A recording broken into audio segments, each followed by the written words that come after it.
Study IQ IAS, आपका selection हमारा mission. तो 10 साल से ज्यादा का समय हो चुका है मेक इन इंडिया जैसे इनिशिएटिव्स की शुरुआत किए गए। और इन इनिशिएटिव्स का ऑब्जेक्टिव था क्या? ऑब्जेक्टिव बहुत सिंपल सा था कि जो डिपेंडेंस यहां हमारी चाइना के ऊपर, उस डिपेंडेंस को किसी ना किसी तरीके से कम किया जाए, कि हम उन्हें इतना ज्यादा भी अपने इंपोर्ट्स का हिस्सा ना बनाएं, उसे डाइवर्सिफाइड रखें, तो वो भी और बढ़िया है। एंड हालांकि काफी समय हो चुका है, बट अभी भी अगर हम देखें तो पहली बात तो चाइना दोबारा से सबसे बड़ा ट्रेडिंग पार्टनर यहां पर बन गया है। एंड जो ट्रेड डेफिसिट का गैप, जो कि लास्ट फाइनेंशियल ईयर में it was close to 9900 billion dollars, अब वही बढ़ के यहां पर 112 बिलियन डॉलर हो गया है।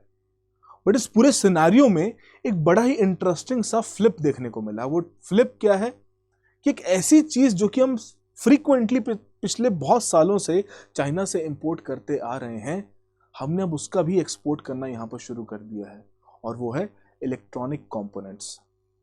तो इंडिया के केस में न्यूमरस इनिशिएटिव्स रखे गए हैं इलेक्ट्रॉनिक्स की डोमेस्टिक प्रोडक्शन को स्ट्रेंथन करने की। और फाइनली उन्हीं इनिशिएटिव्स का एक सुनहरा विंडो अगर हम कहें, या एक सुनहरी खबर यहां पर कहें, तो वो यही देखने को मिल रही है कि जहां हम चाइना को अब ऐसे कंपोनेंट्स एक्सपोर्ट कर पा रहे हैं जिसे करेंटली एक सप्लाई चेन का एक मेजर फ्लिप बताया जा रहा है। एंड कहीं ना कहीं आने वाले समय में प्रोजेक्शंस रखी जा रही हैं कि अगर इंडिया इस प्रकार का ट्रेंड फॉलो करता है, तो जो उसके ऑब्जेक्टिव्स हैं विकसित भारत के 500 बिलियन डॉलर्स के इलेक्ट्रॉनिक्स इंडस्ट्री के, शायद वो ऑब्जेक्टिव्स भी यहाँ पर पूरे हो पाएंगे। तो आइए आज के सेशन में हम यही डिस्कस करेंगे कि किस प्रकार से ये मेजर फ्लिप यहाँ पर हुआ है, किस प्रकार से जो चाइना की एक मेजर मोनोपोली हमेशा से रही है इलेक्ट्रॉनिक्स की मैन्युफैक्चरिंग में, कैसे हम यहाँ पर उस मोनोपोली में एक थोड़ी सी दरार क्रिएट कर पाए हैं, थोड़ा सा इम्पैक्ट यहाँ पर क्रिएट कर पाए हैं। मेरा नाम अरविंद गुलेरिया है। शुरुआत करते हैं आज के सेशन की एंड अंडरस्टैंड करते हैं इस फ्लिप के बारे में। तो बेसिकली अगर हम हिस्टोरिकली ऑब्जर्व करें 2024-25 तक के भी डेटास को यहाँ पर ऑब्जर्व करें, तो एक कंप्लीट डिपेंडेंसी रही है इंडिया की चाइना के ऊपर। And hence when it comes to being the largest trading partner, तो यूएस के साथ जब हमारे साथ ये टैग था, या जब हमने यूएस को लार्जेस्ट ट्रेडिंग पार्टनर का ये टैग दिया था, तो उस समय पर हम उन्हें बहुत ज़्यादा चीज़ें एक्सपोर्ट करते थे। बट ये चाइना के साथ जो हमारा ट्रेडिंग पार्टनर का टैग है, इसमें हमारी इंपोर्ट डिपेंडेंसी बहुत ज़्यादा है, और वो बहुत सालों से रही है।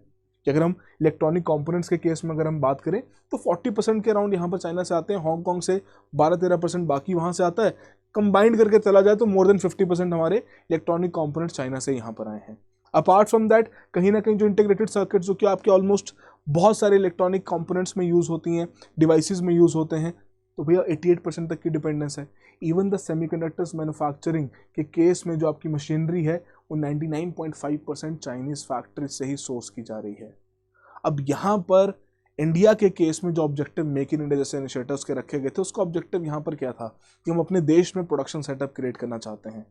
एंड रिसेंटली जो हमें चेंजेस देखने को मिले भी हैं, इलेक्ट्रॉनिक्स इंडस्ट्री की जो मैन्युफैक्चरिंग डेटाज यहाँ पर कोड किए जाते हैं, न्यूज़पेपर्स में दिखाए जाते हैं, पॉलिटिसाइज किए जाते हैं, उसमें कंसर्न क्या है कि कहीं ना कहीं हमारी असेंबलिंग ज़्यादा की जाती है। मतलब हम वैल्यूडेशन बहुत कम करते हैं, जगह जगह से चीज़ें इंपोर्ट करते हैं और फिर उसको असेंबल करके मेक इन इंडिया के नाम से यहाँ पर बेच देते हैं।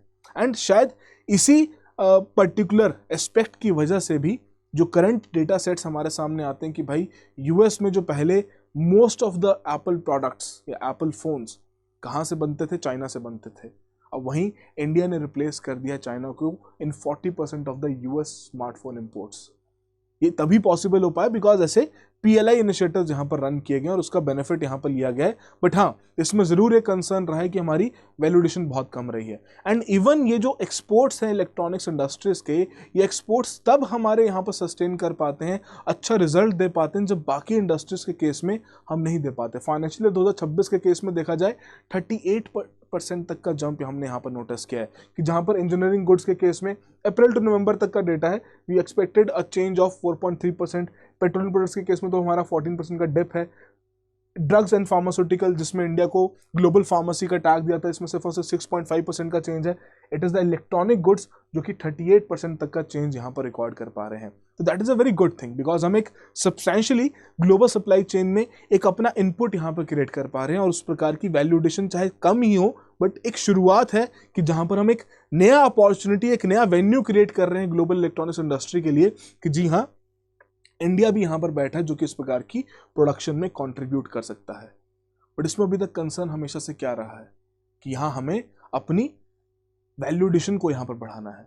जैसे अभी करंटली हम देखते हैं इंडिया के केस में क्या कहा जाता है कि इंडिया एक असेंबलिंग यूनिट का काम करता है, कि जहां पर ये जगह जगह से इंपोर्ट करके फाइनल इंडिया में असेंबल होता है और उसको मेक इन इंडिया या असेंबल्ड इन इंडिया के नाम से वहां पर बेचा जाता है। इंडिया के ये जो एक्सपोर्ट नंबर्स हैं specially in this electronic category वो यहाँ पर दर्शाए भी जाते हैं। बट इसमें हमें इस वैल्यू चेन में और ऊपर बढ़ने की जरूरत है, और वो बढ़ना किस तरीके से है कि जहां पर हम असेंबलिंग तो करें ही करें, बट साथ के साथ जो आपके ये सब असेंबलीज हैं, जो आपके बेसिकली बाकी कंपोनेंट्स हैं, उनकी भी पर्टिकुलर मैन्युफैक्चरिंग यहाँ पर की जा सके। एंड फाइनली जो आपकी चिप्स या एडवांस सेमीकंडक्टर्स वहाँ पर यूज़ हो रहे हैं, उनका भी पर्टिकुलर प्रोडक्शन इंडिया में किया जा सके, जो कि हेविली डिपेंडेंट है, डोमिनेटेड है by the China, Taiwan, South Korea, इन सभी रीजन्स के द्वारा।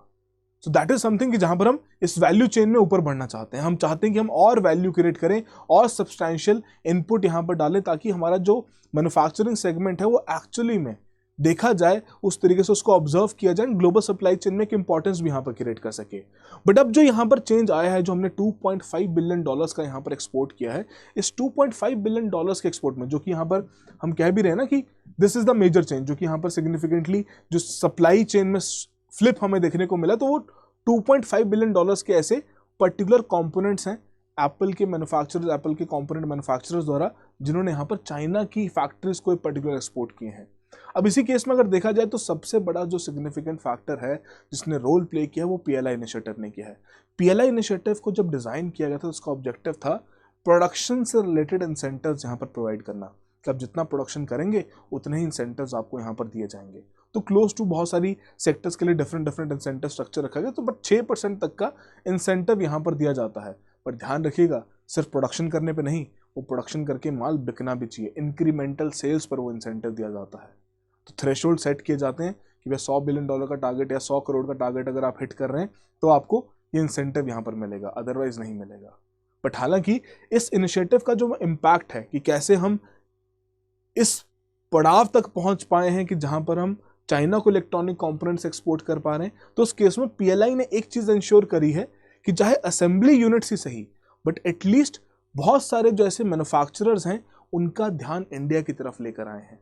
And as a result value addition में चलो ईयर ऑन ईयर बेसिस पर यहाँ पर इंक्रीजिंग इम्पैक्ट देखने को मिला है, but the same point of time various industrial activities यहाँ पर बढ़ी हैं, एम्प्लॉयमेंट यहाँ पर क्लोज टू 1.5 लाख के अप्रॉक्सीमेटली क्रिएट हुआ है, इन्वेस्टमेंट सिग्निफिकेंटली यहाँ पर आई है, एंड एक्सपोर्ट नंबर्स में एक मेजर पुश देखने को मिला है। But that is the point about कि जहां पर आप सिर्फ और सिर्फ असेंबली के ऊपर ज्यादा फोकस कर रहे हो, एंड हेंस आपका वैल्यूएडिशन यहाँ पर कम रहेगा। एंड आई होप सभी को पर्टिकुलर एस्पेक्ट और कॉन्सेप्ट यहाँ पर समझ में आ रहा हो। अगर नहीं भी आ रहा है तो फिर भी हम इसको डिस्कस कर लेते हैं। वैल्यूएडिशन हम कैसे निकालते हैं, कितना वैल्यूएडिशन मैंने क्रिएट किया है। It can simply be calculated on the basis of what, कि मेरे कितनी आउटपुट की वैल्यू है माइनस इनपुट। तो अगर तो मेरे डोमेस्टिक कंपोनेंट्स यहीं पर तैयार हो रहे हो तब तो भैया चलो बहुत बढ़िया है ना, मेरा इनपुट का वैल्यू उतना ही कम रहेगा, इंपोर्ट वैल्यू उतना ही कम रहेगा, राइट, और आउटपुट में सिग्निफिकेंटली जनरेट कर पाऊंगा। बट यहाँ पर जब इनपुट की वैल्यू भी ज़्यादा रहती तो उस केस में वैल्यूएडिशन हमें ओवरऑल कम देखने को मिलता है, कि आप काम तो कर रहे हैं बट आपकी वैल्यूएडिशन बहुत कम है, राइट। अब इसके लिए कंसर्निंग फैक्टर क्या था कि आपको इनपुट्स भी डोमेस्टिकली मैन्युफैक्चर करने हैं, तो उसी में यहाँ पर आती है ECMS scheme, electronic component manufacturing scheme. अब इसका ऑब्जेक्टिव यहाँ पर क्या था कि पीएलआई ने तो बोला चलो आपके जो फाइनल गुड्स हैं उनकी आप प्रोडक्शन के ऊपर काम कीजिए। ECMS यहाँ पर गेम चेंज करता है ये कहते हुए कि ठीक है आप फाइनल गुड्स के ऊपर काम कर रहे हैं थ्रू दिस पीएलआई स्कीम, अब समय आ चुका है कि जब आपके जो कंपोनेंट्स, जो इनपुट्स वहाँ पर वो यूज हो रहे हैं, उनकी मैन्युफैक्चरिंग यूनिट्स यहाँ पर क्रिएट की जा सकें, राइट। तो इस केस में आपको $2.7 बिलियन का बजट सेट किया गया है, इन्वेस्टमेंट सेट की गई है, क्लोज टू $14 बिलियन तक की इन्वेस्टमेंट्स यहाँ पर गेन की जाएंगी। एंड ऑब्जेक्टिव यहाँ पर क्या रखा गया है, ऑब्जेक्टिव बड़ा सिंपल सा यही है कि इस वैल्यू चेन में हमें दोबारा से ऊपर बढ़ना है। अगेन से मेरा मतलब यही है कि एक समय ऐसा था जब हम मैन्युफैक्चरिंग के लिए जाने जाते थे, है ना, वो आज़ादी से बहुत पहले या अंग्रेजों के राज से भी बहुत पहले की बात है, कि जब सभी चीज़ें इंडिजिनियसली यहाँ पर डेवलप होती थी एंड ग्लोबल ट्रेड में इंडिया एक बहुत इंपॉर्टेंट रोल प्ले करता था, राइट। तो मैं उस समय के साथ इसे कंपेयर करके कह रहा हूं कि अब दोबारा से समय आ चुका है कि जब हमारी डोमेस्टिक मैन्युफैक्चरिंग कैपेबिलिटीज इस प्रकार से बेहतर बन सके। एंड एज अ रिजल्ट अगर देखा जाए तो जो नया मैन्युफैक्चरिंग इकोसिस्टम है, जैसे अगर हम इस केस में एप्पल की बात कर रहे हैं, है ना, Apple has played a very vital role in all of this, कि जहां पर बहुत सारी सप्लाई चेन्स चाइना से इंडिया की तरफ यहाँ पर शिफ्ट हुई है, specially in terms of mobile manufacturing. तो वेरियस यूनिट्स यहाँ पर क्रिएट हुए, तमिलनाडु कर्नाटका में फॉक्सकॉन टाटा दोनों मिलकर यहाँ पर काम कर रहे हैं अपने इंडिपेंडेंटली। उत्तर प्रदेश में पैगाट्रॉन, है ना, यूजान टेक्नोलॉजीज, नए रीजनल क्लस्टर्स यहाँ पर आपके बन रहे हैं। डिक्सॉन टेक्नोलॉजीज का तो बहुत इंपॉर्टेंट पॉइंट है जो भी हम डिस्कस भी करेंगे। मदरसन ग्रुप हो गया, राइट, जाबिल ग्रुप हो गया, पावर एसेसरीज क्रिएट कर रहे हैं, प्रिसीजन मैकेनिकल पार्ट्स क्रिएट कर रहे हैं। And that is the point जो कि हमें हेल्प कर रहा है इस प्रकार का एक्सपोर्ट करने में, कि जहाँ पर हमने चाइना को चीज़ें एक्सपोर्ट करी तो उसमें आपके प्रिंटेड सर्किट बोर्ड्स हो गए, उनका एक्सपोर्ट किया गया, मैकेनिकल केसिंग्स, कैमरा मॉड्यूल्स, तो ये कंपोनेंट्स का एक्सपोर्ट किया गया। That is the idea. And जब कंपोनेंट्स के एक्सपोर्ट में यहाँ पर बात आती है तब फिर एक लगता है कि जी हाँ, this is the particular economy जो कि उस प्रकार का वैल्यूडेशन यहाँ पर क्रिएट कर पा रहा है और बहुत ही स्ट्रॉन्ग पॉइंट से क्रिएट कर पा रहा है और लॉन्ग टर्म वैल्यूडेशन क्रिएट हो रही है जो कि लंबे समय तक सप्लाई में एक बहुत अहम रोल यहाँ पर निभाएगी। बट इस पूरे सिनेरियो में अगर देखा जाए तो जियोपॉलिटिकल कन्वर्जेंस यहाँ पर रही है। यूएस चाइना का जो ट्रेड वॉर 2018 से यहाँ पर शुरू हुआ था तो उस समय से ही बहुत सारी कंपनीज ने ऑल्टरनेटिव अपॉर्चुनिटीज गेन करना, अट्रैक्ट करना शुरू कर दिया था कि भैया चलो चाइना में अगर उतना प्रोडक्शन नहीं कर सकते तो let us move somewhere else. हालांकि जो चाइना प्लस वन स्ट्रैटेजी यहाँ पर इसकी वजह से आई है, again for due to these reason, जो चाइना प्लस वन स्ट्रैटेजी यहाँ पर आई है, इसका बेनिफिट बहुत सारे सेक्टर्स में, स्पेशली जैसे टेक्सटाइल्स हो गया, है ना, इन सेक्टर्स में इंडोनेशिया, बांग्लादेश, वियतनाम, इन देशों ने यहाँ पर उठा लिया है। बट ऐसा नहीं है कि इंडिया को बेनिफिट नहीं मिला है। इंडिया ने भी उस प्रकार की अपनी इलेक्ट्रॉनिक्स की जो हब है उसको क्रिएट करने में यहाँ पर एक बहुत इंपॉर्टेंट रोल निभाया है। एप्पल, सैमसंग, डेल, इन सभी ने कहीं ना कहीं चाइना के साथ साथ इंडिया में भी अपना थोड़ा बहुत प्रोडक्शन सेटअप क्रिएट किया ताकि अगेन एक डाइवर्सिफाइड चेंज रहेगी। तो उसकी वजह से जो भी ऐसी करंट पॉलिसीज हैं, जियोपॉलिटिकल इश्यूज हैं, उनको सब्सिक्वेंटली हैंडल करते हुए वो अपनी प्रोडक्शन को भी यहाँ पर कंटिन्यू रख पाएंगे। बट सबसे बड़ा शॉक जो यहाँ पर पड़ा था वो पैंडेमिक का शॉक था। एंड चाइना ने जिस प्रकार की जीरो कोविड पॉलिसी यहाँ पर रखी थी, उस जीरो कोविड पॉलिसी की वजह से भी एक मेजर चेंज यहाँ पर आया था, जहाँ पर बहुत सारे मैन्युफैक्चरर समझ गए थे कि भाई ये तो एक केस आने पे पूरा डिस्ट्रिक्ट बंद कर दे रहे हैं, तो हम फ्यूचर में अपनी डाइवर्सिफाइड सप्लाई चेन्स यहाँ पर रखें, प्रोडक्शन सेटअप्स रखें। उसी का बेनिफिट अब यहाँ पर इंडिया को again in the PLI initiative देखने को मिला है, right. So again the contributory factors, अगर उसको सम अप यहाँ पर किया जाए तो इस तरीके से हम सम अप कर सकते हैं कि ऑब्जेक्टिव यही था कि हमें अपनी सप्लाई चेन में यहाँ पर ऊपर बढ़ना है। उसके लिए आपकी PLI और पहले PLI इनिशिएटिव यहाँ पर रखा गया। PLI इनिशिएटिव को बेनिफिट किससे मिला? इस प्रकार के फैक्टर्स से, जहाँ पर यूएस चाइना का ट्रेड वॉर वहाँ पर चला, पैंडेमिक शॉक यहाँ पर लगा, चाइना प्लस वन स्ट्रैटेजीज वहाँ पर निकाली गई, उसका बेनिफिट इंडिया ने यहाँ पर उठाया PLI के थ्रू। अब ECMS स्कीम के चलते हम कंपोनेंट्स मैन्युफैक्चरिंग कर पा रहे हैं और वैल्यूडेशन में एक नया वेव क्रिएट कर पा रहे हैं और अपनी डोमेस्टिक जो मैन्युफैक्चरिंग है उसको तो यहाँ पर और बढ़िया करेंगे ही करेंगे, बट साथ के साथ ऐसे ही कंपोनेंट्स को फर्दर आगे जाके एक्सपोर्ट भी यहाँ पर करेंगे। तो अब एक्सटर्नल सेक्टर की बात कर रहे हैं और सवाल उसके ऊपर ना हो तो ये थोड़ा सही नहीं बैठेगा। तो एक सवाल यहाँ पर रखा गया, बहुत सिंपल सा है, UPSC रेलेवेंट ही है, कि जहाँ पर इंडिया के फॉरेन एक्सचेंज रिजर्व्स में किन चीज़ों की वजह से इंक्रीजिंग इंपैक्ट आ सकता है। थोड़ा सोचिए और करेक्ट आंसर अपना चैट बॉक्स और कमेंट बॉक्स में जरूर मेंशन कीजिए। अगर आप भी सिविल सर्विसेज की तैयारी कर रहे हैं एंड इकोनॉमी सब्जेक्ट में अगर आपके कोई चैलेंजेस हैं, कोई कंसर्न्स हैं, तो इसमें कॉन्टैक्ट नंबर आप मुझे अप्रोच कर सकते हैं। I will be more than happy to assist you in preparation. And please जो भी आपका मैसेज रहेगा बिल्कुल प्रिसाइज तरीके से लिखिएगा ताकि मैं भी आपकी यहाँ पर हेल्प कर सकूँ। एंड अपार्ट फ्रॉम दैट 2027, 28, 29 तीनों ही सालों को केटर करते हुए स्टडी IQ ने अपने इनिशिएटिव्स यहाँ पर लॉन्च कर दिए हैं। Idea is very plain and simple कि जो एस्पिरेंट की रिक्वायरमेंट है वो पूरी होनी चाहिए। उसी आइडिया के बेस पर P2I बैच डिजाइन किया गया प्रीलिम्स से लेकर इंटरव्यू तक, कि जहाँ पर जब तक प्रीलिम्स है तब तक आपके पास ऑप्शन रहता है कि आप घर बैठे बैठे तैयारी कर सकते हैं। आप कीजिए आराम से, राइट। सभी चीज़ें आपको मिलेगी, नोट्स मिलेगा, क्लासेस का एक्सेस मिलेगा, मेंटरशिप मिलेगा, मॉक सेशंस मिलेंगे, mains answer writing with evaluation मिलेगी, करंट अफेयर्स की क्लासेस मिलेंगी, everything will be given to you. Prelims हो गया, क्लियर कर लिया, अब आ जाओ डेडिकेटेड मैनर में मेंस की तैयारी करने के लिए दिल्ली, जहाँ पर रहना खाना सब स्टडी IQ देखेगा। That is the whole idea जिसके बेसिस पर इस कोर्स को डिजाइन किया गया, ताकि स्टूडेंट की जो नीड्स हैं, एस्पिरेंट की जो नीड्स हैं, उनको अंडरस्टैंड करते हुए उन्हें पूरा किया जा सके। एंड उसी के बेसिस पर पूरा कोर्स डिजाइन किया गया। फिर मेंस की तैयारी होगी, फिर then interview guidance program and hence the P2I। तो इसी के कोर्सेज लॉन्च कर दिए गए हैं। 28 का कोर्स 27 अप्रैल से शुरू हो रहा है। डेफिनेटली जाके चेकआउट करो, ARG लाइव कोड यूज करो, you will be getting the maximum discounts. Demo sessions जाके देखो, हर एक फैकल्टी की हमारी वेबसाइट पर अवेलेबल है, यूट्यूब पे भी जाके भी आप देख सकते हो। You will be getting an idea किस तरीके से चीज़ें कवर की जा रही हैं। अगर आपको लगता है कि आपकी प्रिपरेशन की अलाइनमेंट उससे मैच करती है, उसके साथ आप अलाइन करते हो, तो डेफिनेटली गो अहेड, मिलते हैं फिर क्लासेस में। So all the very best. But अभी टॉपिक खत्म नहीं हुआ है। अब यहाँ पर बात है इंडस्ट्रियल पैराडॉक्स की, क्योंकि अभी तक जो हमने PLI इनिशिएटिव के थ्रू यहाँ पर फोकस लाया, जो मैं कह भी रहा था, उससे पैराडॉक्स भी क्रिएट हुआ कि हमारा गोल यहाँ पर क्या था कि चाइना के ऊपर जो हमारी एक डिपेंडेंस है, उस डिपेंडेंस को यहाँ पर कम किया जा सके, खासकर कंपोनेंट्स और रॉ मटेरियल्स के केस में। बट रियलिटी यहाँ पर क्या देखने को मिली कि टेक्नोलॉजी और कैपिटल चाहिए इस प्रकार की अपस्ट्रीम कंपोनेंट मैन्युफैक्चरर्स क्रिएट करने की, जो कि चाइना में भी करंटली कॉन्सेंट्रेटेड है। अब कहीं ना कहीं हमें उस प्रकार की अगर चाइनीज टेक्नोलॉजी को लेकर आना है और वैसा इंडिजिनियस मैन्युफैक्चरिंग खासकर ऐसे कंपोनेंट्स में करनी है, तो कहीं ना कहीं हमें क्या चाहिए, हमें चाहिए उस प्रकार का एक मैकेनिज्म, ताकि इस रियलिटी को भी हम कहीं ना कहीं अपने गोल में कन्वर्ट कर सकें। That is the complete idea. अब उसी बेसिस पर जो चाइनीज इन्वेस्टमेंट्स 2020 तक आती थी, 2020 में सडनली कहानी चेंज होगी। एक प्रेस नोट 3 यहां पर आ गया। प्रेस नोट 3 ने क्या बोला कि जितने भी हमारे लैंड बॉर्डरिंग नेशंस हैं, है ना, जितने भी आपके बॉर्डरिंग नेशंस हैं, वहां से अगर कोई भी इन्वेस्टमेंट आएगी तो भैया गवर्नमेंट रूट के थ्रू आएगी। और वहीं से BYD ने भी अपना प्रपोजल रखा, बहुत सारी कंपनीज ने प्रपोजल रखा, भैया किसी का प्रपोजल एक्सेप्ट नहीं किया, बिकॉज अगेन जो कॉन्फ्लिक्ट्स हमारे यहाँ पर बॉर्डर पे भी चले और वैसे भी जियोपॉलिटिकल टेंशन यहाँ पर देखने को मिली है। बट फाइनली जाके 2026 में ही मार्च 10 को आपकी मेजर न्यूज़ वगैरह यहाँ पर आई थी कि 2026 में जाके फाइनली ये जो प्रेस नोट 3 के अंदर जो रिस्ट्रिक्शंस रखी गई थी, इनको ईजी किया गया है। And that is something that is going to play very pivotal role, कि किस तरीके से आने वाले समय में हम ये जो अभी $2.5 बिलियन का बहुत छोटा सा नंबर यहाँ पर जनरेट कर पाए हैं, इसको अब हम मैग्नीफाई कर सकते हैं।